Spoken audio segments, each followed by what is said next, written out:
التسجيل دي ما نحكمها احنا ولا نعرف كيف راح تكون بالنسبه حق المنتخب الكويتي، لانه واضح انهم في عندهم كرات، في عندهم تسرع، في بعضهم في عندهم احيانا احنا نقول سوء تصرف من اللاعب، بدل مثلا ما يمرر يسدد، واحيانا يمرر وهو كان المفروض يسدد، وبالتالي انا اعتقد انهم خسروا كرات كثيره جدا امام المرمى.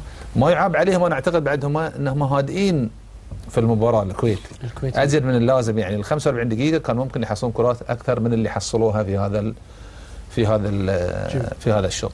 طيب دكتور، يمكن ذكرت جمله قبل بدايه المباراه ان لو كان اي احد موجود في الاستوديو مدرب المنتخب اليمني ستكون الطريقه الدفاعيه هي التي سيبني عليها فريقه، هل كانت هي الطريقه اللي اعتمد عليها توم اليوم مدرب المنتخب اليمني؟ 100% طبعا هو لعب طريقه دفاعيه بحته تماما. احنا ما شفنا ولا مره عملوا كروسنج الكويتيين او لعبوا لونج باس طويل او لعبوا بالعمق موجودين على طول 4 لاعبين في الدفاع، موجودين على طول. يعني كل الاحوال موجودين، اضافه الى لاعب اخر ارتكاز امامهم، يعني 5 لاعبين موجودين، وبالتالي كانت المساحات كلش قريبه ضيقه على الفريق الكويتي.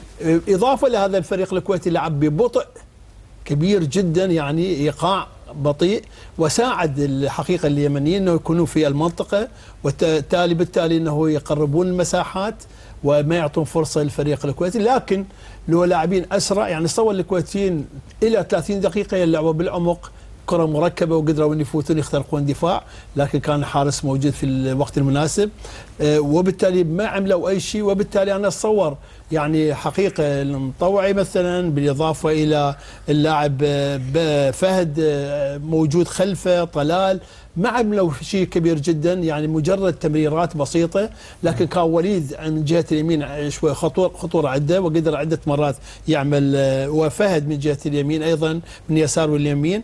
محمد فريح ايضا لعب بعض الكرات الكروسنج، لكن ما شفنا ابدا لعب سريع وبعمق للفريق الكويتي، وبالتالي كان سهل على الفريق اليمني انه ينظف المنطقه بسهوله لانه موجودين مدافعين في هذه المنطقه. جميل. ابو حسن، هل نستطيع نقول المنتخب اليمني قدم افضل من اللي كان متوقع منه، في المقابل لم يكن المنتخب الكويتي يقدم ما نتوقعه؟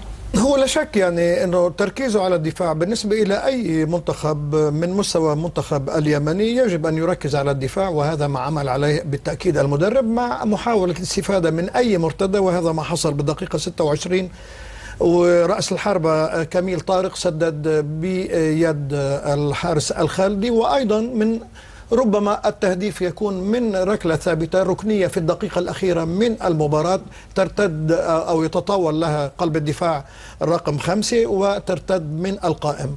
الآن بالنسبة إلى المنتخب الكويتي لا شك أنه ثغرات موجودة بدرجة كبيرة. أولا غياب مساعد ندى بالإضافة إلى حسين فاضل قلبي الدفاع أثر كثيرا، لأنه لو كانا موجودين لما لعب رأس الحربة كميل طارق كما لعب في الشوط الأول. الأهم من كل ذلك المنتخب الكويتي يعاني جدا بالنسبة إلى الشق الهجومي.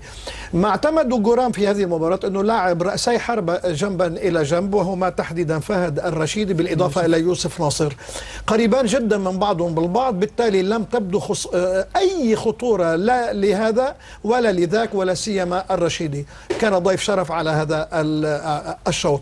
أنا برأيي أنه عانى يعني المنتخب الكويتي بالنسبة للشق الهجومي. وليد علي قام بواجباته كجناح أيسر أو كلاعب وسط أيسر، ولكن العيب الكبير هو عدم وجود لاعب في تاريخ اللعبة. المهم بالموضوع أنه أعتقد أنه إلى درجة كبيرة صلح أخطاء المنتخب الكويتي في الشوط الثاني. طلبنا بأنه المنتخب الكويتي يلعب دائما وأغلب الوقت ب3 لاعبين في الشق الهجومي بالإضافة إلى رأس حربة واحد. بالفعل ما فعله جوران في الشوط الثاني هو ربما ما توقعناه مع نهاية الشوط الأول. أخرج فهد الرشيدي، يلعب فهد العنزي جناح أيمن، ويلعب بالإضافة إلى طبعا وليد علي جناح أيسر. بدر المطوع مباشرة يلعب خلف يوسف ناصر. أعاد شخصيته المنتخب الكويتي من خلال هذا التغيير، وبالفعل لأنه والهدف كان مميز.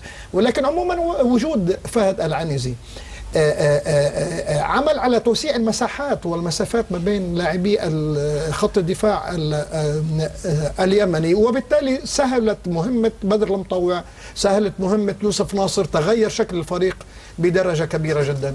الآن بالنسبة إلى المنتخب اليمني، من بعد ما سجل الهدف الأول أخرج المدرب، لأنه بيلعبوا بثلاثة بقلب الدفاع المنتخب اليمني، أخرج محمد أحد اللاعبين وهو محمد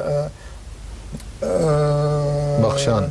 المهم أنه أخرج قلب الدفاع وأشرك على صاصي لكي يكون مهاجم آخر ثاني مع كميل طارق، ولكن قلة الحيلة عند المنتخب اليمني كانت واضحة جدا. عموما نتيجة أكثر من متوقعة، وأعتقد أنه المنتخب الكويتي لم يكن في حاجة إلا إلى خصم ضعيف نسبيا حتى يدخل الثقة إلى نفوس لاعبيه، وبدأ بشكل